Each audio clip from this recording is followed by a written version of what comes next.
Well, thank you for joining us for this forum, When Art Forms Collide. It's just a great pleasure to be here, and thank you for the invitation. I would like to introduce Harrie Fasher, who is a sculptor and visual artist, Annemaree, who is a costume designer and designer, Alison, Plevey, who is a performer and Lingua Franca co-founder, and Deusien, who has directed Mighty and is the artistic director of Lingua Franca. So, congratulations.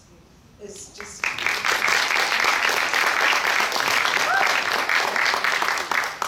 I'm quite moved, actually. You're going to have to bear with me and my croaky voice and my watery eyes. I just had a moment when I was at the end of that performance.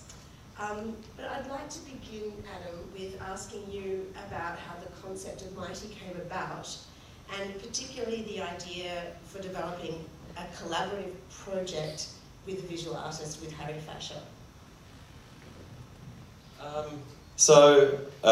As many of you probably read the notes in the program, Alison and I began talking about this idea of like strength and niceness, and a number of years ago, and how but in different contexts, both separately actually, we were described by some of our peers as being a bit too nice, and we needed to be a little bit more, various words I think people used to describe a type of strength that we didn't actually value. And I know that when I first heard that, I was younger and I was like, oh, okay, sure, yeah. And it took me a few years to actually realise that that's not a type of strength. It's not a type of it's not the way I want to lead. And I want to lead with empathy, really. That kind of started talking about, like, we have to make a work about that eventually. And then we met Harrie as part of the Arts Out West Prepare to Exchange program, where they took a number of artists across various art forms to the Worksworth Festival in the UK. And I think our first conversation all together was sitting in Abu Dhabi airport, and that was our introduction, sitting there, I think, for 5 hours. And I think we knew pretty quickly that a collaboration was on the way. And when the idea for Mighty solidified, the nature of Harrie's work was, of course, very aligned with that idea of something quite robust and rich and strong and elemental, being quite graceful and elegant and kind of holding those values that we really cared about. And from there, it was just a matter of getting to this point, bit by bit, I guess. So, Harrie, collaborations between performers and artists are not uncommon, but not without challenges. We were actually fortunate enough to see Wozzeck in February at the Sydney Opera House, which was directed and designed by William Kentridge, the South African artist. So collaborations of this nature happen, but I'm interested in how you as an artist created the work in response to the collaboration that was happening, and the way that Lingua Franca worked, particularly around that idea of forming a lingua franca or a common language.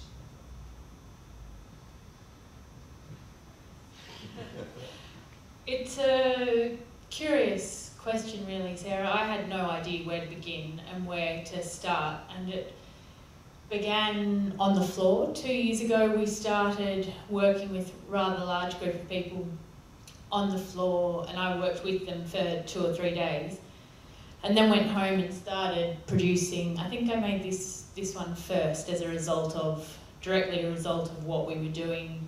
And on the floor is exercises with the verbatim text, dance exercises, things I'd never done, but things I've always been very interested in, because dance is one of my favourite mediums of art forms. And so I made this work directly in response to what Adam was doing with the human figures. And what I found along the way was how I made this work, and then I was introduced to Annemaree, who's one of the most wonderful people I've ever met. And she really helped me walk through what theatre was about and what my role was.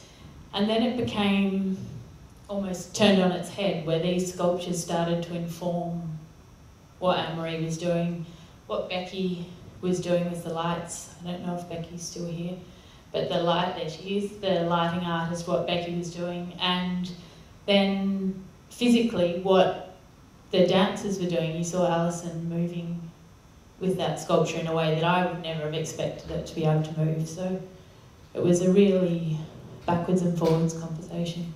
So. Yeah, it does answer the question, but in terms of conceptualising how these sculptures look and work, where did that come from instinctively? The first group of people had quite a lot of circus-trained people in it, particularly men, and a couple of... and so the beginning started with how you could move with an object. Like what did how do sculptures relate to dance? Like they are I consider, my work is often about movement, but it's movement, a moment caught in stillness. And so how does something move? And I was lucky enough to have this curved steel, which was made just as an aside. It's used for casting concrete water tanks. So I had the shape, and I thought they can rock it, they can stand it, that it can be used in various forms. And so I made this first one with the idea that it would be manipulated by a number of people.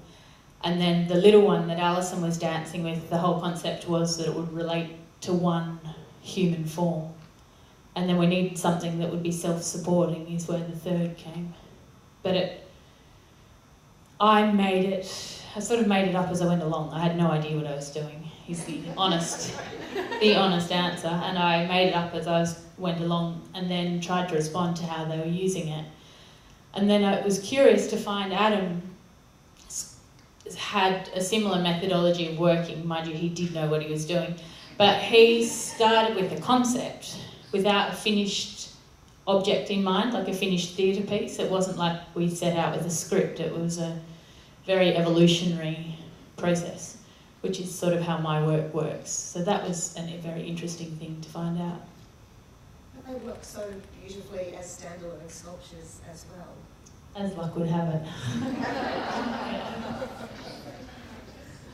So you've talked a little bit, you've touched on this, but artists and performance artists are intimately attuned to the body, to the human body, through your practice of drawing and knowing the body and learning about the body, to a performer who works with the body and uses the body, and who can test the limits of a body's flexibility and potential and limitations. At the core of this production, obviously, are how the sculptures can interact with the human body. So I'm really interested in talking to each of you about that. So Alison, perhaps you can start, obviously, as a performer who's been intimately connected with these on stage. Yeah, it's been a really different process for each of us, engaging with the sculptures. I think some of us really took to working on them and, jumped right on there and hanging and playing, and others of us it was very daunting, and sort of, because it's this massive, dangerous, heavy thing that has capacity to injure. And so we all sort of approached it in a different way from that perspective. And I had sort of a interesting sort of roller coaster with it.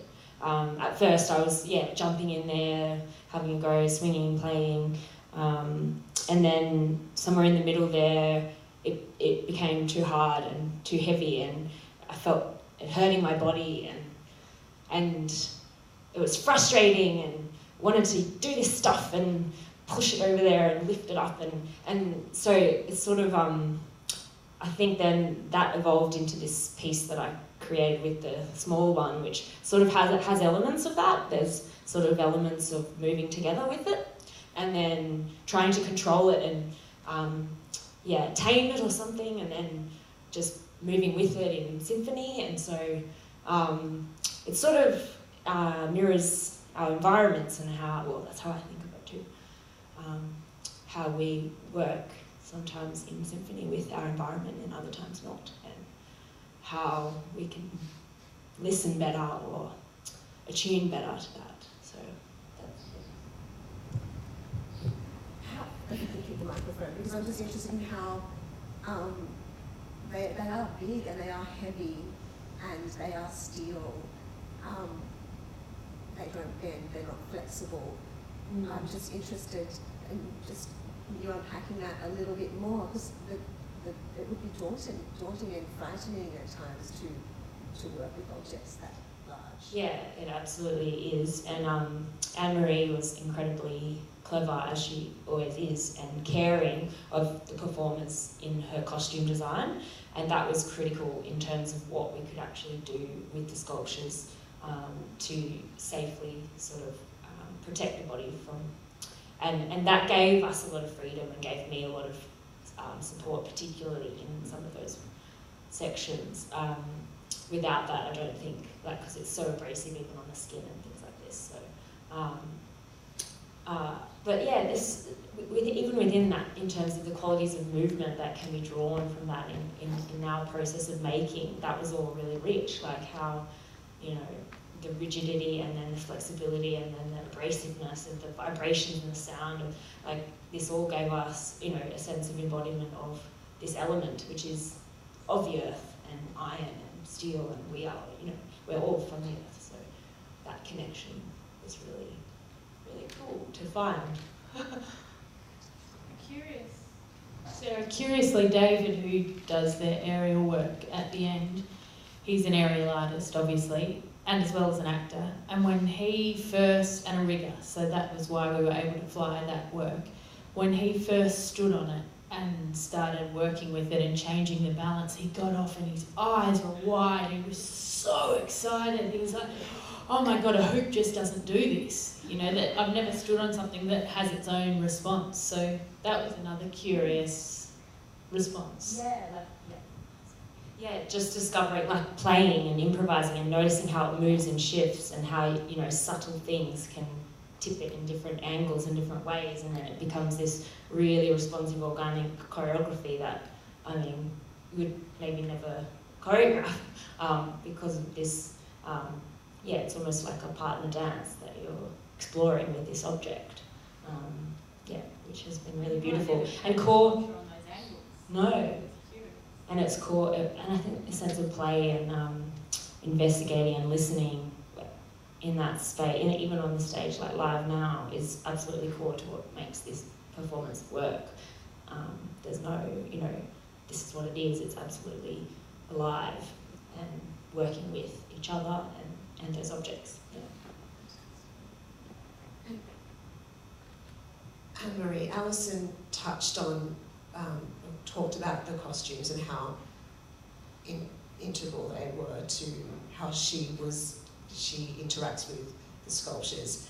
I'm interested in how you went about designing the costumes as that interface between the performer and the object, and that protective skin almost, but I'm also really intrigued by the sculptural qualities of those costumes, which are just beautiful and really do respond to the sculptural forms that Harrie's created. It's an interesting question, and it's quite an organic but synthesised process. And a really key part of the way I work as a costume designer is to be there from day one. But in my bad-tempered moments, I say, I'm not a decorator. And so what has been really wonderful about working with Lingua Franca is with every project, I've been there from day one. And so you get a kind of organic evolution of each aspect of the components of a production, because they're happening together. And often I'll work in the room with them, and sometimes I'm sewing on my machine in a really quiet moment, and I suddenly realise they're all looking at me and I have to stop. But coming back to that question, in intense physical work, there is a care for the body that is part of my role as well as the director and each performer. And it was really clear that these works were really beautiful, but they were going to take a toll on bodies. And many years ago I worked on a show where that happened, so I was alert to what happens when performers are in a really intense physical relationship with metal rigid structures.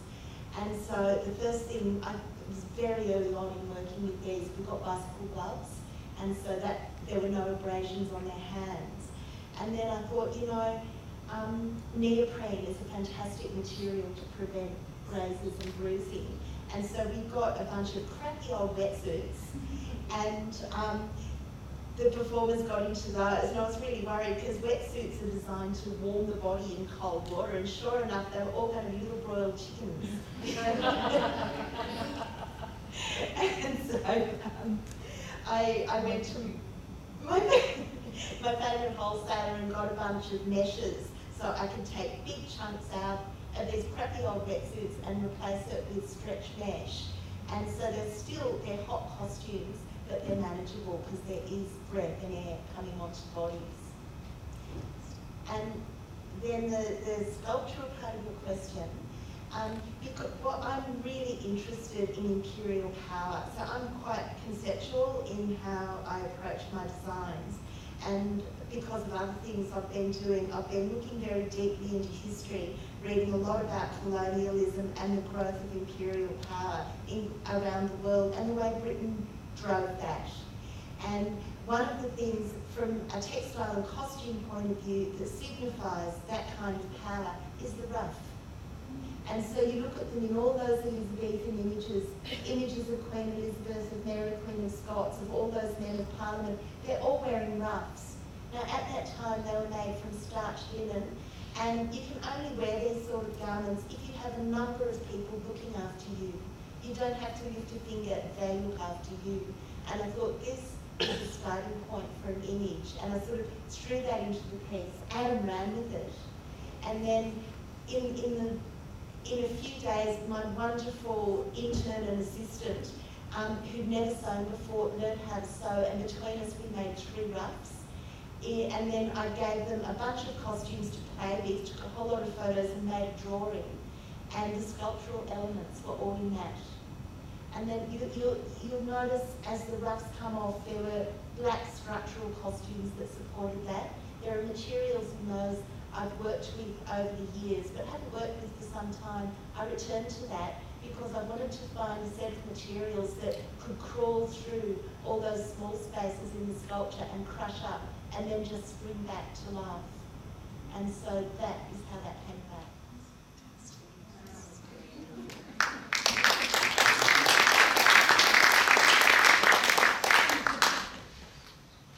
Well, Harrie, we've talked about how the genesis of the development of these sculptures to fit the body, or to scale to the body. I don't know if you've got anything else to add to that conversation before I pass the mic on to Adam to talk about a little bit about his experience directing. I suppose when you talk about power and strength and vulnerability, I was hoping the works would contain that in steel there is an inherent power and strength, but also in that linear element has the vulnerability that Adam was looking for. And what I didn't think about is how many shapes I would be able to see when the works were turned and flipped, and it was a truly remarkable experience. And then to have Annemaree's input and to watch the way she worked was just phenomenal. But to turn and flip and fly. yeah. Yes. So Adam, can you just talk a little bit about the process of directing the work and how Harrie's sculptures have informed the evolution, I suppose, of what you wanted to do? Well, it's interesting. We did a creative development of this work in 2016 on this stage with, as Harrie mentioned, a large group of people. There were nine people that performed in that, and there was a late moment in the end of that process where we really realised, because of the nature of how you work out how to collaborate with people, we realised the sculptures we hadn't really dug into the potential of the body meeting the sculptures, really, I would say, in that creative development. We had a discussion quite late, and then we're in that process, and then was able to start that. So in starting this iteration of it, the show proper, it had to be core. It had to be the bodies meeting the sculptures, and that what evolved is, it doesn't mean that every single beginning of every single piece started there, but as we built the show, the relationship to the sculptures on stage absolutely needed to be considered. And as Alison's spoken about as well, each of not even just the performers, every creative and technical member of the team, it had to approach them in some particular manner, had to find their process, had to meet these objects and Harrie's process, and every single moment, having to work out what that is, you know. I aimed to, and I hope it was the process, and Lingua Franca really tries to work like this all the time, is that the companies are always so different, you know, that you get different people in, and it's really about honouring the creativity and the ideas and the processes of every single person in the room, and what they bring and how they respond to the material. It's very, very rare that we go into making, you know, like a scene or even a whole show or even a scene where we know exactly what we want the outcome to be. And you know how Harrie was joking about you just make it up as you go along. She said, you know, Adam knew what he was doing. No, I didn't. Never. Like, you know, like you don't even know the destination, but you have faith in the entire company that you will forge the path or make one or discover it together. And you have to trust the process, and you have to trust the team around you. And that has been incredibly easy in this process, because the rigour in every single member of the team has really meant that, I mean, I don't know if it's true, maybe people disagree, but I felt like I've had a pretty light touch in this show, because everyone's, or it's felt like that. I guess I'm saying it's been a bit easy. I don't know, like in that kind of way, you know, because everyone in this company has had space to respond to the sculptures, to be part of the conversation, and that's the goal anyway. Yeah, yeah. I hope that answers it. I think it says a lot about the skills and talents of everyone involved in this production that you can make it look that easy, because it's truly a beautiful and remarkable piece of theatre, and it deeply moved me, and I do hope that it's going to have a life after the performances here at BMEC. Just a little question before I throw questions out to the audience. 3 years, I mean 2016, I came to that open session that you had in 2016, and that just strikes me as an incredibly long collaborative process. How does that work? Do you meet, you go away, you come back together again, you go away, everyone's coming from different places and different careers? I guess it, so we did it in 2016, just like the logistics of it are part of it as well. We did it in 2016, we spent a year looking for funding for it. We did, 2 weeks, and then we got funding for 2018 and 19 and from the Regional Arts Fund, and that's the kind of logistic version of it. But it never leaves you, I guess, when you've got a show after you've done a creative development. There was never really huge formal conversations until we had dates, until we knew that we'd gotten funding about how it was going to work. But, you know, Alison and I would talk about what we wanted to do with the show. I would see Harrie and, you know, would come up, or I'd run into Annemaree or any of the creatives. It never leaves you if you've started something, and that's how I think with Franca works a bit, you know, yeah.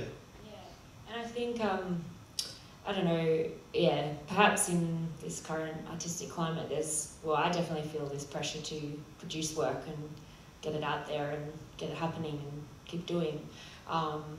And so to resist that and really refine and tune the ideas and the concepts and where everything's coming from is really important to the rigour of the work.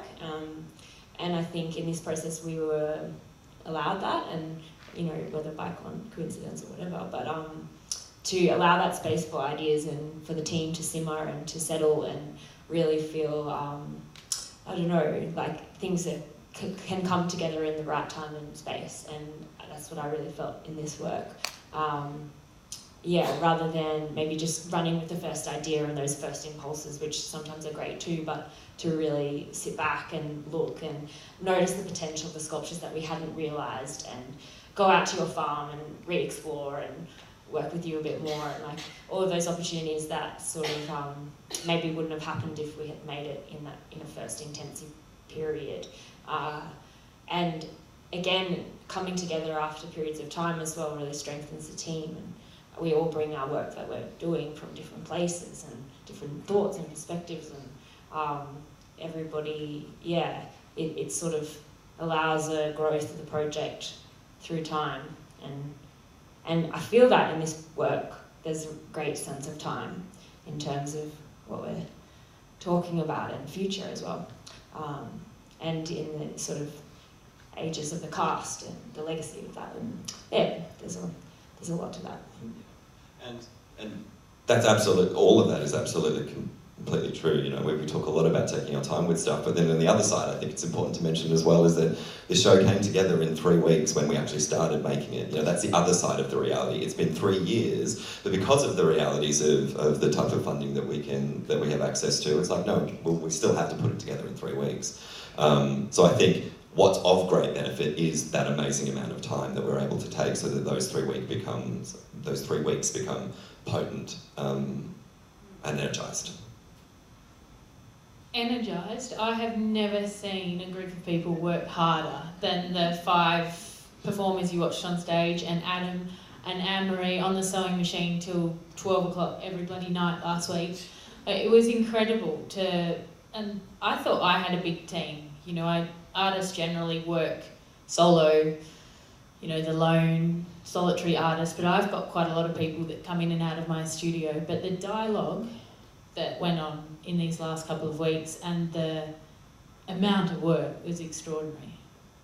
Did you feel tempted to jump in and become one of your ensemble? Once you watch them.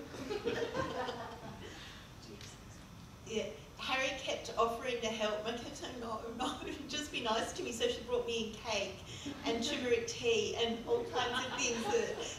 What did you do? That was seriously good. And there's a person who's been missing from this conversation, who's in all of my workings with Lingua Franca, has been pivotal. And she's hiding up the back there, but I just have to say, none of it could happen without Becky Russell and her fine dramaturgical mind and sensibility and lighting, and I run everything past her and then I know it'll work. Thanks, Becky. Does anyone have any questions from the audience? Yes. Yeah, I'll start here. Got a mic for you. Check. Testing 1, 2, 3. Yeah, look, the whole thing was just visually very, very powerful, I thought. And I just wanted to focus on the sculptural side of it at the moment. So these are incredibly graphic, these works, these 3 pieces of sculpture. They're like line, and in this one here, at some stage I flashed on, you know, the proverbial, you know, stock market graph of thing, you know, and I thought, holy, and it's just this real power of this whole, what you've done with the visuals of it, make it so flexible in being able to say the many things that it says. I really think that's sort of the whole environment you've created is great. So, Sculptor, was that your intention with these? Did you initially see these as, when you started the process of making these, were you thinking about them as static or as this whole sort of line that sort of keeps moving? I don't think I ever saw them as static because of the nature of the work they were going to be involved in. But my work, most of my work is linear and has been described as line drawings in space, three-dimensional drawings. And it's been beautiful to watch the different shapes that they create that I might not have necessarily put them in. And even this work in the position that it's in on our left, we've never seen it land like that, have we? Like it landed in a very different position today than it normally does. And so every time they move, you see a different quality or a different shape or a different... It's been quite an exceptional process on that regard. Does that answer your question? Yeah, no, it's really interested in whether you were thinking sort of, oh, I want it to look like this, rather than... No, I was thinking, how will they engage with it, I think, partly. And yes, I want it to look like this, because this was minus a couple of pieces, and then you keep working on something until visually it doesn't irritate you anymore. And so that's how the final pieces came about. And just one other thing while I've got you. The tuning of it so that it would move and fall in the way that it does. Did you have to... No, it was very much discovery rather than luck of the draw. It was a discovery that it could move in so many different ways, and that when David worked on it aerially, that it had so many different points of balance, that it was good fortune. We just have another question here. I thought it was brilliant. What about the music and words? We haven't heard anything about that yet, and I think the music was remarkable, and the words were really quite... They were a linkage, but sometimes it was hard to grab the full intent of the linkage. So, where did the words come from, particularly? The music, I think, is terrific, but the words. So the music was composed by Aaron Hopper, who I think many of the Bathurst people will know. He's worked with Lingua Franca a number of times, and he's a composer and musician that's lived and worked in Bathurst for a while. He's now based in Tasmania, but Lingua Franca's worked with him twice before, and we will continue to, because he has that, like Annemaree said, articulated that, you know, everyone in this team has a wonderful dramaturgical sensibility. So even though we worked remotely for this period, when he joined us in the last one in December, was able to respond to the material that we were providing with him. We're very lucky that he continues to work with us even from afar. In terms of the text that we use, so there are two sources of the text. The first one was what's called verbatim text, which is we did interviews over the course of these 3 years. There's some there from all the developments in the work where we interviewed people around strength, you know, with various different sets of questions around what does it feel like being strong, what things are strong, when do you feel weak, tell me about a time you had to be strong, and from that we kind of play around with the text, and we did a lot more interviews than you heard. But that's that text, that kind of text that sounds perhaps different to the other type of text we use, which was political speeches. So we were playing around with this idea of the voice, which also came out of the company that we had, because there's a number of accomplished actors in the company, as well as, you know, everyone's a mover, everyone's an actor in this text, but perhaps that's their primary, in this play rather, but that's their primary practice.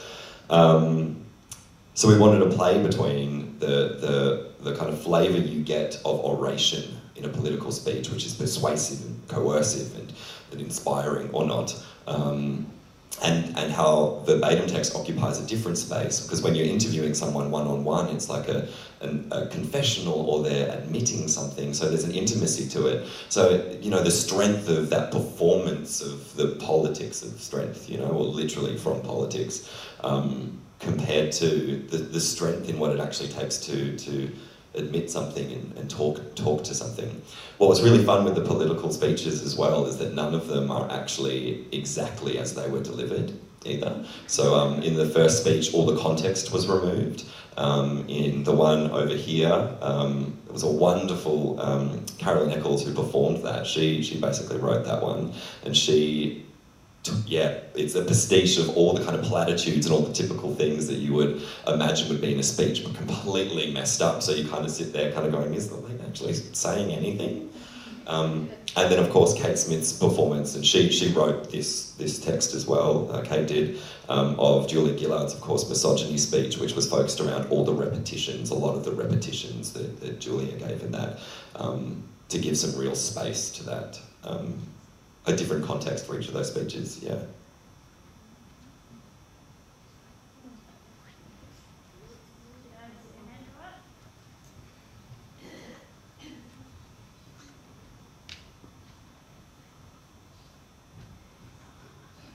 Don't be worried, Adam, I'm not going to ask anything stupid. My mum. With regard to the spoken word, the verbatim and the speeches, the juxtaposition of the little girls and the boys' speech compared to, I know it was delivered differently, but the power of the political speeches, was that done on purpose, or is it just based on strength? Adam, subtle. Yeah, so I think in regard to the verbatim interviews, we sort of try to tap into the original telling or the essence of how that person might have been thinking or feeling in that moment, and try to illustrate or bring out those layers or the subtext of that interview in that moment through performance, through physicality, and the voice. And so I suppose in juxtaposition with the political speeches, it sort of delivers these, what we're interested in, the sort of grace and the empathy and the compassion of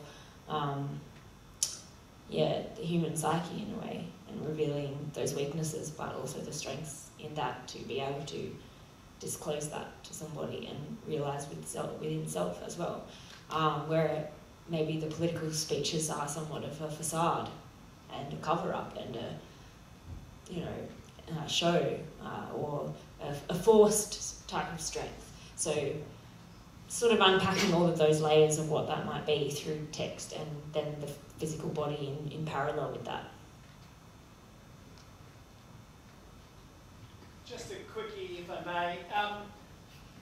Just to follow what you were saying, I mean, the relationship between mind and body seemed very strong in the work, and that's where, for me, the real interest lies.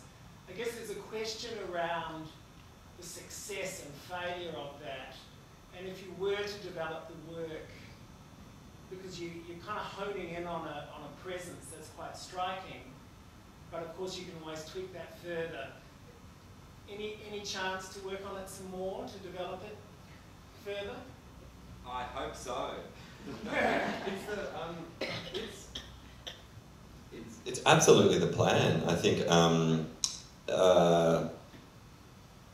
it is an absolute incredible gift as regional artists to be making work in regional Australia in front of regional audiences. But the realities of that mean that there's a level of difficulty. So everyone in the company either lives regionally or has grown up regionally or has practiced regionally. But the realities of pulling a group together like that are very difficult, and we get 3 weeks and 4 shows to be able to put it on. And for any artists in the room, you'll know that that is just the beginning of scratching the surface of it. And there are some sections of the show where we've dug quite deeply, and there are some sections of the show where it is just the first scratch at what could go underneath it, what is buried under the idea, what is inside it. You know, you mine it till you find the thing that works. We absolutely want to keep working on it. It's been a labour for all of us, a labour of love, of course, but it's been a really important and powerful process for Lingua Franca, and I hope everyone in the company, because it feels like a really important work. So yeah, there's lots to. It's a really rich show. There's more things to mine, I think. But hopefully we can. I know that Lingua Franca will be looking for further opportunities to continue to work on it, because we think,